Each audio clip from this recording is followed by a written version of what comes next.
नहीं है, मैं उन्हें महात्मा नहीं मानता। वह एक शातिर राजनेता है।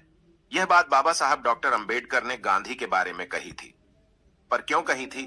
क्योंकि बाबा साहब डॉक्टर अंबेडकर गांधी को बहुत अच्छे से जान चुके थे। वह पहचान चुके थे कि कैसे गांधी वर्ण व्यवस्था के कट्टर समर्थक हैं और वर्ण व्यवस्था को बनाए रखने के लिए, जातियों को बनाए रखने के लिए किस तरह से उन्होंने बहुत ही शातिर तरीके से की। साहब डॉक्टर अंबेडकर उन्हें कहते थे कि वो कोई महात्मा नहीं है, आज ही का वो दिन है, 24 सितंबर 1932, जिसको पूना पैक्ट के तौर पर याद किया जाता है। आज का दिन पूना पैक्ट के तौर पर याद करते हैं और आज ही के दिन गांधी के कोशिशों साजिशों की वजह से बहुजन समाज का ऐसा नुकसान हुआ जिसकी भरपाई आज तक नहीं हो पाई है। पूना पैक्ट उसका एक जिंदा उदाहरण है, सबूत है, उसकी कब्र है उस बात की कैसे बहुजनों की है पूना पैक्ट। सबसे पहले ये समझिए और फिर मैं आपको बताऊंगा कि किस तरह से गांधी और बाबा साहब डॉक्टर अंबेडकर के बीच में वो टकराव था। अपने बहुजन समाज की हकमारी के खिलाफ बाबा साहब कैसे लामबंद थे और किस तरह से गांधी जो है वो वर्ण व्यवस्था को बनाए रखने के लिए उन्होंने अपनी जान की बाजी लगा दी थी। वर्ण व्यवस्था समाज को बांटने तथा छोटी जाति के लोगों पर अत्याचार का साधन था तथा यह सनातन धर्म की कुप्रथा थी जो कि गांधी इस व्यवस्था को बनाए रखना चाहते, अंबेडकर इसका विरोध करते थे। अब आप उन बातों को समझिए। दरअसल पूना पैक्ट में क्या हुआ था, उससे पहले आपको याद होगा कि गोलमेज सम्मेलन हुए थे। पहला गोलमेज सम्मेलन और दूसरा गोलमेज सम्मेलन लंदन में हुआ था। बाबा साहब डॉक्टर अंबेडकर यहां से गए थे और पहली बार लंदन में अंग्रेजों के सामने उनकी राउंड टेबल पर बैठकर की डिप्रेस क्लासेस की प्रतिनिधित्व करने के लिए कोई व्यक्ति वहां गया था और अछूतों को उस समय की उनकी अछूती के अनटचेबल्स के तौर पर पहचान थी और वहां पर बाबा साहब डॉक्टर अंबेडकर ने अंग्रेजों को बताया, उस समय जो ब्रिटिश प्रधानमंत्री थे डोनाल्ड, उनको और उनकी बाकी टीम को बताया कि किस तरह से भारत में जातियों के आधार पर समाज बंटा हुआ है और जो सबसे निचला तबका है उसको ये लोग अछूत कहते हैं, उसको छूते भी नहीं है, उसके पास कोई अधिकार नहीं है और उसकी किस तरह से यहाँ पर शोषण होता है, हमारी होती है और कितने जुल्म जातियों से उसे गुजरना पड़ता है। ये सब पहले गोलमेज सम्मेलन में और फिर दूसरे गोलमेज सम्मेलन में गए। बाबा साहब ने वहां पर बताइए उसके खिलाफ जो है कांग्रेस ने, गांधी ने तमाम तरीके के प्रचार किए कि किस तरह से जो अंबेडकर है वो वहां पर जाकर नाम कर रहे हैं, देश को एक तरीके का देशद्रोही का काम कर रहे हैं। लेकिन बाबा साहब डॉक्टर अंबेडकर अंग्रेजों को ये समझाने में कामयाब हुए कि यहाँ पर अछूतों को आप जिस तरह से मुसलमान और सिख और बाकी अल्पसंख्यक समुदाय को अलग से गिनते हैं, उस तरह से हिंदू, क्योंकि हिंदू धर्म में अछूतों को कोई अधिकार नहीं है, उनके साथ कोई भी समानता का व्यवहार नहीं होता है, बहुत गैर बराबरी होती है, इसलिए आप उन्हें अलग से गिनिए। पर इस बात को जब ब्रिटिश प्रधानमंत्री मान गए, उनकी टीम मान गई, तो फिर 16 अगस्त 1932 को कम्युनल अवार्ड की घोषणा हुई, जिसे आप कम्युनल अवार्ड जानते हैं, जिसमें यह कहा गया कि सिखों की तरह और मुसलमानों की तरह अलग से अछूत समुदाय को अल्पसंख्यक समुदाय की तरह माना जाएगा, नहीं माना जाएगा और उनसे अलग एक समुदाय के तौर पर, माइनॉरिटी ग्रुप के तौर पर उन्हें ट्रीट किया जाएगा और उन्हें कुछ खास तरीके के अधिकार दिए जाएंगे। कम्युनल अवार्ड में ये व्यवस्था की थी ब्रिटिश सरकार ने, उस समय भारत में संवैधानिक सुधार के तौर पर की। जो अछूत समुदाय होगा उसको अब पृथक निर्वाचन क्षेत्र मिलेगा, यानी किससे ऑनपरेट इलेक्टोरेट एरिया उनका होगा, जिसमें वो अपने समुदाय के लोगों को चुनेंगे, यानी एक तरीके से जो अधिकार मिले, पहला अधिकार सेपरेट इलेक्टोरेट का और दूसरा अधिकार 2 मत देने का, 2 वोट देने का। इसको मैं आसान भाषा में आपको समझता हूं कि यह है क्या। दरअसल यह था कि जैसे जो विधानसभा क्षेत्र आज के दिन आप देखते हैं या फिर लोकसभा क्षेत्र आप देखते हैं, तो कम्युनल अवार्ड में यह व्यवस्था की गई कि जो अछूत समुदाय हैं उनकी विधानसभा क्षेत्रों में, उनके लोकसभा क्षेत्रों में, उस एरिया में यह व्यवस्था होगी कि जो अनुसूचित का व्यक्ति होगा वही उम्मीदवार हो सकता है, बाकी कोई उम्मीदवार नहीं होगा और उस उम्मीदवार को वोट देने का अधिकार सिर्फ और सिर्फ अनुसूचित जाति और जनजाति के लोगों का होगा, जिन्हें आमतौर पर अछूत अनटचेबल्स उस समय कहा जाता था, डिप्रेस क्लासेस कहा जाता था। तो यानी हमारा ही आदमी चुनाव लड़ेगा और हम ही उसको वोट करेंगे और हम उसको चुनेंगे और फिर वो आदमी हमारे लिए काम करेगा। ये एक मॉडल तरीके की व्यवस्था का बाबा साहब ने मांग रखी थी, जिसे उन्होंने स्वीकार कर लिया गया था। और उसके बाद ये अधिकार ये भी था कि जब ये हम अपने एरिया के लिए चुनेंगे एक खास व्यक्ति को, लेकिन उस एरिया में जो दूसरा जनरल कैटेगरी से या सामान्य सीट पर जो व्यक्ति होगा उसे अभी हम वोट देंगे। हम उसको भी अपना वोट देकर चुनने का काम करेंगे। यानी एक हम अपना व्यक्ति चुनेंगे और एक सामान्य व्यक्ति चुनेंगे जो पूरे उसके लिए काम करेगा। लेकिन इसमें खास बात यह थी कि जिस व्यक्ति को अनुचित जाति के लोग चुनते उन्हीं का वो व्यक्ति होना था। वो किसी दूसरी जाति का या व्यक्ति नहीं हो सकता था। तो इससे ये माना गया कि वो क्योंकि हमारा व्यक्ति है, हम ही उसको वोट दे रहे हैं, तो वो हमारे लिए काम करेगा और हमारे लिए वो डेडिकेटेड होगा। वो चमचागिरी नहीं करेगा और किसी राजनीतिक पार्टी का चमचा बनकर नहीं रह जाएगा। और अछूतों को अल्पसंख्यक समुदाय की तरह अलग से ट्वीट किया गया। ये बात हमें अवार्ड में ब्रिटिश सरकार की तरफ से हमें दी गई थी। बहुत बड़ी घटना थी ये भारत के संदर्भ में, भारत के इतिहास में। लेकिन इसके खिलाफ जो गांधी हैं, उन्होंने वहां पे सेकंड गोलमेज सम्मेलन में भी वहां पर उन्होंने इसकी मुखालफत की कि नहीं, आप इनको अलग से ट्रीट नहीं कर सकते। और फिर भारत में आए वो, उन्होंने यहां पर भी दबाव बनाने की कोशिश की। लेकिन जब ये अवार्ड की घोषणा हो गई, साथ उन्होंने कई पत्र लिखे, लेकिन उनकी बात नहीं मानी गई और ये कहा गया कि आपकी बात जायज नहीं है। डॉक्टर अंबेडकर जो लॉजिक दे रहे हैं, जो उनकी बातें हैं, जो उनके तथ्य है, उनमें दम है और इस लिहाज से इनको अलग से ट्रीटमेंट मिलेगा। इसके खिलाफ जो गांधी हैं वो 20 सितंबर 1932 को पुणे की यरवदा जेल में जो है वो अनशन पर बैठ गए, आमरण अनशन पर बैठ गए और उन्होंने कहा कि यदि अछूतों को हिंदू धर्म से अलग काउंट किया जाएगा और उनको सेपरेट इलेक्ट तो मैं अपनी जान दे दूंगा। ये गांधी ने उस समय किया था 20 सितंबर 1932 को यरवदा जेल में। और मजेदार बात आप देखिए, गांधी ने अंग्रेजों को भगाने के लिए की, अंग्रेज यहां से चले जाएं, उसके लिए कभी आमरण अनशन नहीं किया। इतिहास की किताबें खंगालियां गूगल कीजिए, गांधी ने अलग अलग मौकों पर अनशन किए, लेकिन कभी इस बात को लेकर अनशन नहीं किया कि अंग्रेज यहां से जब तक नहीं जाएंगे मैं फास्ट ट्रेन टू डेथ यानी आमरण अनशन पर बैठ जाऊंगा। और जब वो जाएंगे तब गांधी ने कभी नहीं किया। लेकिन बहुजन समाज के जो उनको हक मिले थे, जो अधिकार मिले थे, जिससे उनका भविष्य सुनहरा हो सकता था, जिससे उनका भविष्य शानदार हो सकता था, उसके खिलाफ जो गांधी है वो धरने पर बैठ गए, आमरण अनशन पर बैठ गए, राधा जेल में। और उसके बाद जो हुआ वह फिर हम इतिहास की किताबों में खंगाल सकते हैं। बाबा साहब डॉक्टर अंबेडकर ने बहुत मशक्कत की थी, बहुत मेहनत की थी। यह कम्युनल अवार्ड हासिल करने में जब गांधी आमरण अनशन पर बैठ गई जो है वो उस समय देश में एक बड़े नेता के तौर पर स्वीकार कर लिए गए थे। आजादी के नायक के तौर पर उन्हें प्रचारित किया गया था कांग्रेस से और कांग्रेस की मीडिया की तरफ से। तो जब वो आमरण अनशन पर बैठे, उनकी जान पर बन आई, तो बाबा साहब डॉक्टर अंबेडकर के खिलाफ माहौल बनाने की साजिश होने लगी। तरह तरह के अखबारों में लेख लिखे गए, गोष्ठियां हुई, धरने प्रदर्शन हुए, रैलियां निकाली गईं और बाबा साहब डॉक्टर अंबेडकर पर दबाव डाला गया कि यदि गांधी को कुछ हो गया, आपने मांग नहीं है, तो हम आपके साथ ऐसा सलूक करेंगे जो आपने सोचा नहीं होगा। और बाबा साहब डॉक्टर अंबेडकर को खुलेआम धमकियों दी गईं और उन्हें यह तक कहा गया कि यदि गांधी के साथ कुछ होता है तो फिर आपका जो अनुसूचित जाति, जनजाति, समाज, पिछड़ा वर्ग है, जो जिसको डिप्रेस्ड क्लास बाबा साहब संबोधित करते थे, उसको हम आग लगा देंगे, दंगे कर देंगे और उनकी बहुत दुर्गति करेंगे। इस तरह की धमकियों खुलेआम बाबा साहब डॉक्टर अंबेडकर को दी गई और साथ ही जो कांग्रेस साहब से मिलकर भी उन पर दबाव डाला। आपको याद होगा एक तस्वीर काफिया आज कल चलती है, कस्तूरबा गांधी बाबा साहब डॉक्टर अंबेडकर के सामने ऐसे झोली फैलाकर खड़ी हो गई थी। कस्तूरबा गांधी ने हाथ जोड़कर झोली फैलाकर बाबा साहब से भीख मांगी कि मुझे मेरे सुहाग की भीख दे दीजिए, मेरा सुहाग बना रहे वरना मैं विधवा हो जाऊंगी। अगर गांधी मर गए तो आप मुझे मेरे सुहाग की भीख दे दीजिए। और बाबा साहब डॉक्टर अंबेडकर पर इतना ज्यादा प्रेशर क्रिएट किया गया, इतनी ज्यादा उन पर दबाव। बाबा साहब इस बात को जानते थे कि यदि गांधी को कुछ हुआ तो फिर इस देश में जो स्वर्ण जातिवादी लोग हैं वो फिर बहुजन समाज के साथ बहुत बुरा सलूक करेंगे, बहुत सारी हिंसा हो सकती है, बहुत सारे लोगों की जान जा सकती है।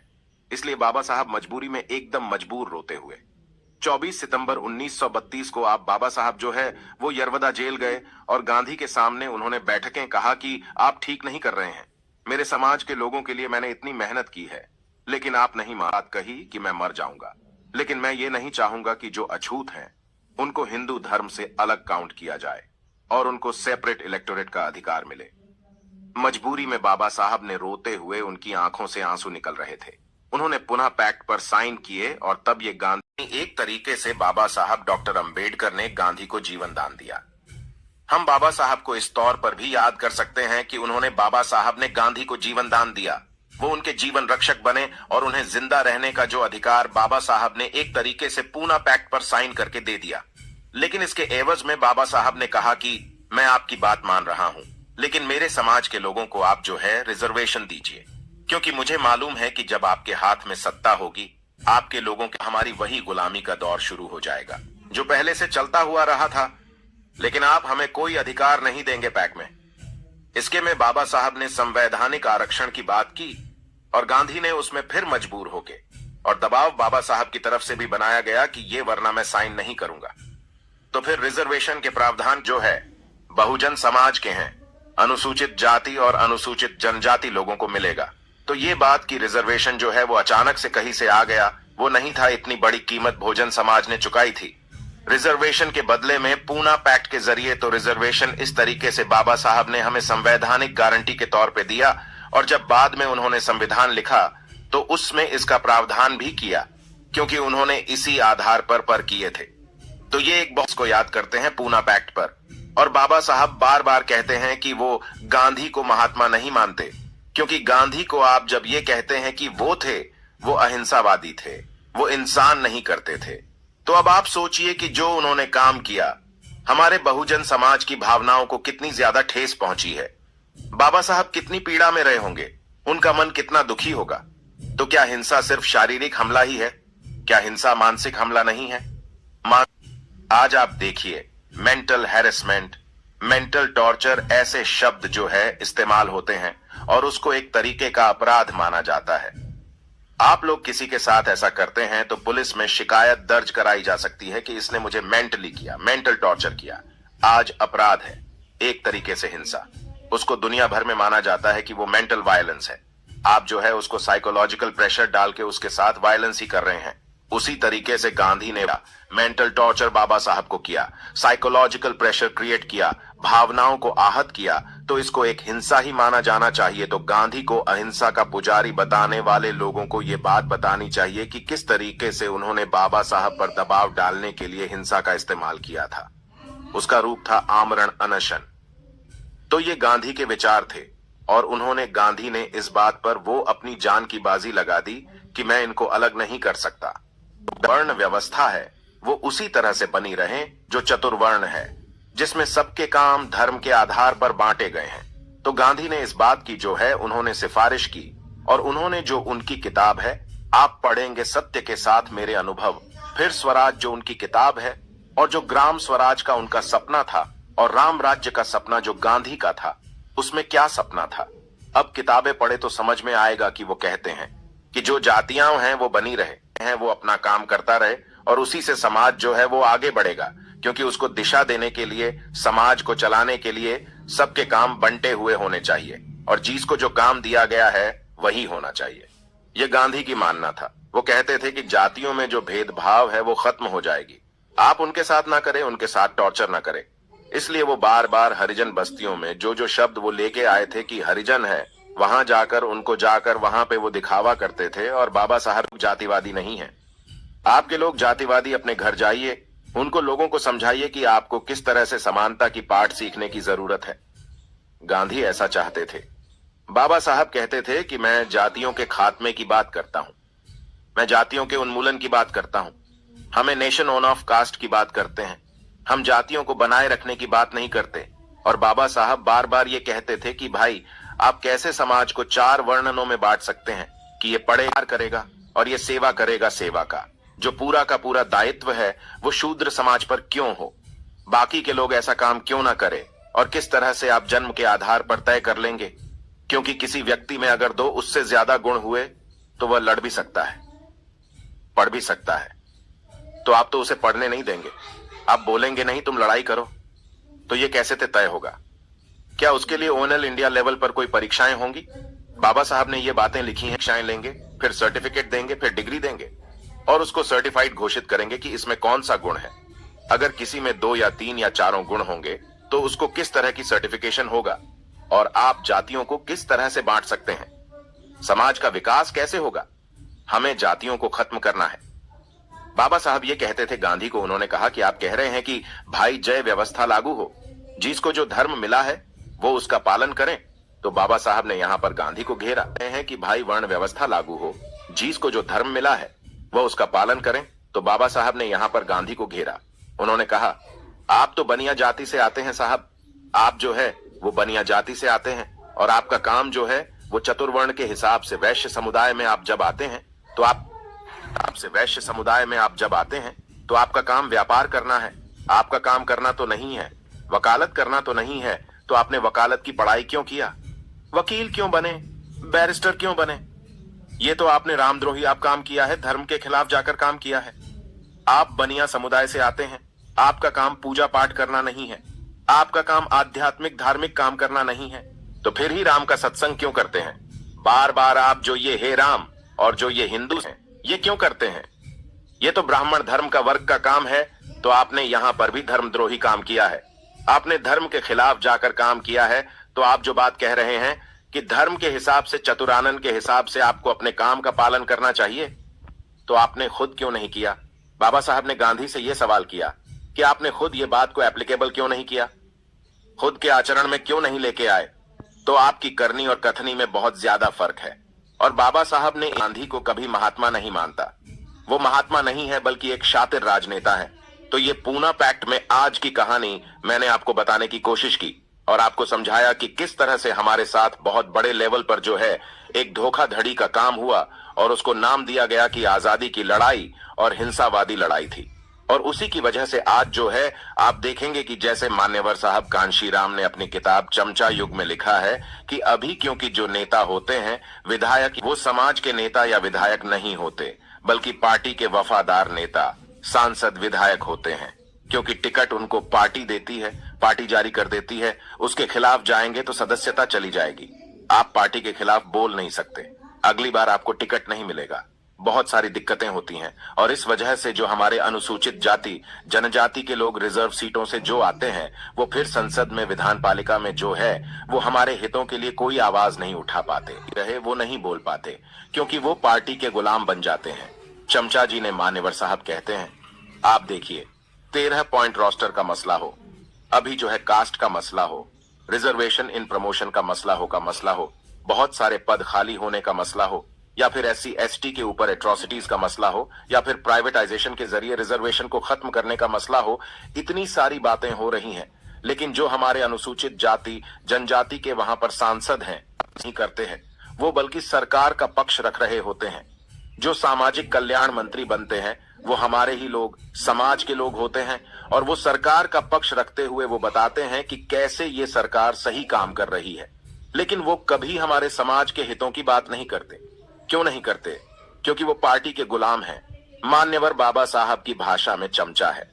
अगर हमें सेपरेट इलेक्टोरेट का अधिकार मिला होता, अगर हमें 2 वोट का अधिकार मिला होता, तो से ट्रीटमेंट मिला होता, तो आज हमारे अपने लोग जो है वो विधान पालिका में होते और हमारे लोगों की स्थिति इतनी दुर्गम, इतनी विकट, इतनी खराब स्थिति नहीं होती जो आज है। तो ये सब हो। आप सभी लोग वीडियो को शेयर करें और चैनल को सब्सक्राइब करें। जय भीम।